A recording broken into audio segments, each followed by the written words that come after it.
जिन students ने Australia study visa के लिए अप्लाई करना है उनके लिए फ़ंड्स की पूरी इन्फॉर्मेशन होना बहुत ही ज़्यादा ज़रूरी है, क्योंकि कई अच्छी प्रोफाइल्स वाले स्टूडेंट्स भी रिफ्यूज़ल फेस करते हैं। क्योंकि उनको फ़ंड्स को लेकर पहले पूरी इन्फॉर्मेशन नहीं होती, कहीं ना कहीं गलती रह जाती है। हम नहीं चाहते कि अच्छी प्रोफाइल वाला स्टूडेंट सिर्फ फ़ंड्स की वजह से या फ़ंड्स की पूरी इन्फॉर्मेशन ना होने की वजह से रिफ्यूज़ल फेस करे। तो आज के वीडियो में हम स्टूडेंट्स को बताने जा रहे हैं कि अगर आप ऑस्ट्रेलिया स्टडी वीज़ा के लिए अप्लाई करने जा रहे हैं, जैन फेब इनटेक पर फोकस कर रहे हैं, तो आपको आईटीआर को लेकर, इनकम को लेकर, फंड्स को लेकर किस तरह की तैयारी रखनी चाहिए, कंप्लीट इन्फॉर्मेशन रहने वाली है। इसलिए पूरी वीडियो शुरू से लेकर एंड तक देखिए और अपने फ्रेंड्स के साथ भी शेयर कीजिएगा जिन्होंने ऑस्ट्रेलिया स्टडी वीज़ा के लिए अप्लाई करना है। स्वागत है आप सभी का।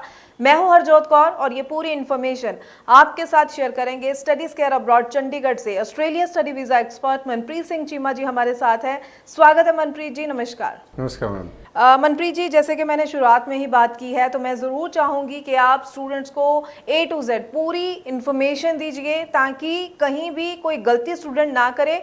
कंप्लीट इन्फॉर्मेशन के साथ ज़रूर स्टूडेंट्स को ये भी बताइएगा अक्सर कहाँ पर स्टूडेंट की तरफ से गलती रह जाती है जिसकी वजह से उनको रिफ्यूज़ल फेस करनी पड़ती है। एक एक पॉइंट स्टूडेंट्स को ज़रूर गाइड कीजिए। जी हरजोत मैम, जैसे कि एकेडमिक्स इम्पॉर्टेंट हैं। अगर कोई बच्चा बाहर जाके पढ़ना चाहता है तो जो फाइनेंशियल्स हैं वो उससे भी ज़्यादा इम्पॉर्टेंट हो गए हैं। तो मेरे को लगता है कि जो आपने अभी बोला कि बच्चों से गलती हो जाती है, मुझे लगता है कि ये पेरेंट्स से ज़्यादा गलती हो जाती है, क्योंकि फाइनेंशियल सारे पेरेंट्स ने ही मैनेज करने हैं। पेरेंट्स को लगता है कि बच्चा बढ़ रहा है, बच्चा परसेंटेज ले जाएगा तो उसका वीज़ा इजीली हो जाएगा, हमने तो फ़ीस ही भरनी है। तो मैं ये बता दूं कि फ़ीस के अलावा भी बहुत डॉक्यूमेंटेशन है जो ऑस्ट्रेलिया के लिए मैंडेटरी है। उसके बिना आपकी ऑफर लेटर भी नहीं आएगी आज की डेट में, क्योंकि यूनिवर्सिटीज़ भी फाइनेंशियल्स चेक कर रही हैं, हाई कमीशन तो कर ही रहा है। तो बेसिक आपने जैसे बोला A to Z में देखो एक दो चीज़ें हैं। एक है कि बच्चे के पेरेंट्स के फाइनेंशियल्स, एक है इनकम। तो ये दोनों चीज़ें पैरेलल चलती हैं। अगर किसी की इनकम कम है, फाइनेंशियल्स हैं, फंडिंग है, उसके पास वो केस भी नहीं होगा। जिसकी के पास फंडिंग नहीं है लेकिन फाइनेंशियल एनुअल इनकम अच्छी है, उसका केस भी नहीं होगा। तो इन दोनों चीज़ों का ही होना ज़रूरी है। आपकी इनकम भी होनी ज़रूरी है और आपके पास पैसा होना भी ज़रूरी है। इससे मतलब क्या, देखो जो हम ITRs फाइल करते हैं आज की डेट में, जो यूनिवर्सिटीज़ है वो इतनी स्ट्रिक्ट हो गई हैं कि वो बोल रहे हैं कि मोर देन 70% इनकम पेरेंट्स की मैंडेटरी है। पहले क्या होता था कि अगर पेरेंट्स की इनकम कम भी है, मान लो फादर की इनकम 2-3 लाख है, लेकिन बाकी वो किसी रिलेटिव को ऐड कर लेते थे जिसकी इनकम ज़्यादा होती थी, जहाँ ग्रैंड पेरेंट्स को ऐड कर लेते थे, और वो जो कंडीशन है वो फुलफ़िल हो जाती थी। हाई कमीशन और यूनिवर्सिटीज़ बोलती थी ठीक है यार, आपने ITRs दिखा दी, चाहे किसी की भी है, इट्स वैलिड। बट आज की डेट में क्या है कि अगर आपके चाहे आपके पेरेंट्स इनकम का सोर्स है, पेरेंट्स की इनकम कम है, और आपके चाहे आपके ग्रैंडफादर या आपके चाचे ताया जो आपके क्लोज रिलेटिव्स हैं उनकी इनकम ज़्यादा है, तो हाई कमीशन नहीं एक्सेप्ट करता, यूनिवर्सिटीज़ भी नहीं एक्सेप्ट करती। तो जो भी पेरेंट्स बिजनेस में हैं, जो जॉब में हैं, वो अपनी प्रॉपर ITRs फाइल करो। यूनिवर्सिटीज़ की जो मिनिमम बेसिक पेरेंट्स की इनकम की रिक्वायरमेंट है वो इन टर्म्स ऑफ परसेंटेज है कि 70 to 80% होनी चाहिए। इन टर्म्स ऑफ अगर हम पैसे की बात करें तो 10 lakh above, 12-13 depend upon the university. कोई यूनिवर्सिटी पेरेंट्स की इनकम 10 लाख ले रही है मैंडेटरी, कोई ले 12 लाख, कोई 14 लाख भी मैंडेटरी ले रही है। चाहे आपके रिलेटिव्स के पास जितना मर्जी पैसा हो, उनको पेरेंट्स की ही इनकम चाहिए। तो पहले तो आप अपनी ITRs को फाइल कीजिए प्रॉपर वे में, जो इनकम है उसको शो कीजिए और अच्छी ITRs फाइल करिए। अपनी फादर मदर दोनों की ITRs आप फाइल करो अगर दोनों वर्किंग है तो। सेकेंडली उसके बाद क्या है कि बिज़नेस में है जो लोग, बिज़नेस में जो लोग हैं वो भी अपनी ITRs को नहीं फाइल करते हैं। उनके अगर वो ITR फाइल अच्छी कर रहे हैं तो उनके पास GST नंबर, बिज़नेस में जो लोग हैं उनके लिए तो डॉक्यूमेंटेशन, बहुत ज़्यादा डॉक्यूमेंटेशन बढ़ गई है। बिज़नेस अगर पुराना भी वो बोल रहे हैं तो उनको रजिस्ट्रेशन सर्टिफिकेट भी पुराना चाहिए। MSME है तो वो पुराना रजिस्टर्ड चाहिए, GST नंबर चाहिए, करंट अकाउंट स्टेटमेंट चाहिए, एटलीस्ट 2-3 उनको प्रूफ चाहिए कि ये बिज़नेस पुराना बिज़नेस है। ऐसे नहीं है कि आपने ITRs फाइल करी, आज आपको पता लगा यार ऑस्ट्रेलिया के लिए तो बिज़नेस रजिस्टर होना चाहिए, वो आप आज रजिस्टर करके कल को फाइल लगाएंगे, यूनिवर्सिटी नहीं एक्सेप्ट करेगी। तो कोई भी डॉक्यूमेंटेशन है उसको प्रॉपरली मैनेज करके रखो। अगर आपने बच्चे को ऑस्ट्रेलिया भेजना है, चाहे आपके पास पैसा है, चाहे आपकी इनकम अच्छी है, लेकिन अगर वो पेपर्स में नहीं है तो वो किसी काम की भी नहीं है।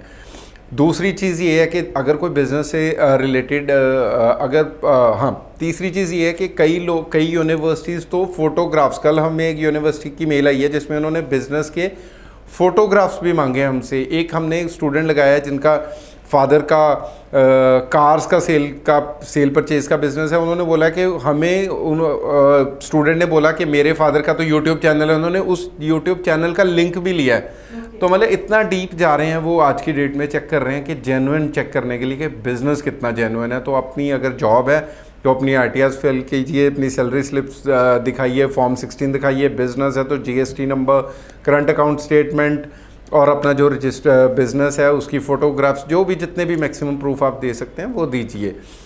तीसरी चीज़ है बाकी फंडिंग, पैसा है कि सेविंग्स उनको चाहिए, रेडली अवेलेबल फंड्स यूनिवर्सिटीज़ को चाहिए।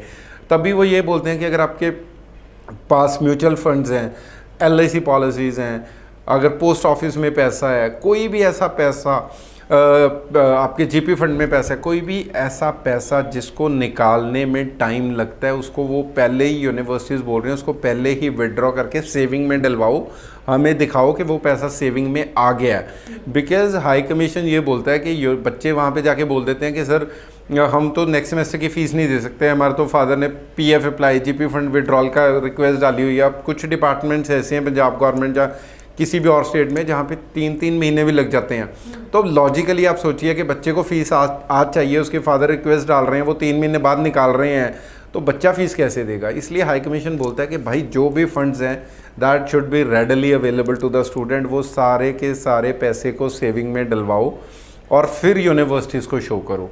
तो कोई भी ऐसा फंडिंग में पैसा है आपके पास जो आपको लग रहा है कि मैं टाइम पे जाके निकलवा लूँगा, उसको आप पहले ही विड्रॉ करके सेविंग में डलवा के और उसकी जो विड्रॉल लेटर्स हैं उसको एज अ प्रूफ लगाएं। जी जी बिल्कुल। तो आप सभी स्टूडेंट्स को मैं कहना चाहूँगी ज़रूर इन बातों का ध्यान रखिए, और स्पेशली जैसे कि मनप्रीत जी ने कहा है कि गलती जो है स्टूडेंट की तरफ से नहीं पेरेंट्स की तरफ से रह जाती है, तो स्टूडेंट ज़रूर ये वीडियो अपने पेरेंट्स को भी दिखाएं ताकि वो भी फंड्स को लेकर, इनकम जो शो करनी है, आईटीआर जो चाहिए, उस सभी को लेकर पहले से ही अपनी तैयारी रखें और कहीं भी जो है आपके प्रोसेस में कोई रुकावट ना आ सके। आई होप स्टूडेंट्स को सारी बातें ज़रूर क्लियर हो चुकी हैं। कोई डाउट है मन में तो ज़रूर जो नंबर डिस्प्ले इस पर कॉल कीजिए, पूरी जानकारी लीजिए, सही प्रोसेस के साथ ही अपनी फाइल पर काम कीजिए। और अगर आप मिलना चाहें तो ज़रूर स्टडीज़ केयर अब्रॉड के ऑफिस आप विजिट कीजिए और अपने डॉक्यूमेंट साथ में ज़रूर लेकर आइए ताकि अच्छी तरह से असेसमेंट की जा सके, सारी बातें आपको अच्छी तरह से समझाई जा सकें। बहुत बहुत थैंक्स मनप्रीत जी, पूरी इन्फॉर्मेशन फंड्स को लेकर आज आपने शेयर की है। आगे भी हम स्टूडेंट्स के लिए इसी तरह से और इन्फॉर्मेटिव वीडियोस लेकर आते रहेंगे। फिलहाल के लिए हमें दीजिए इजाज़त। Thank you so much. Thank you ma'am.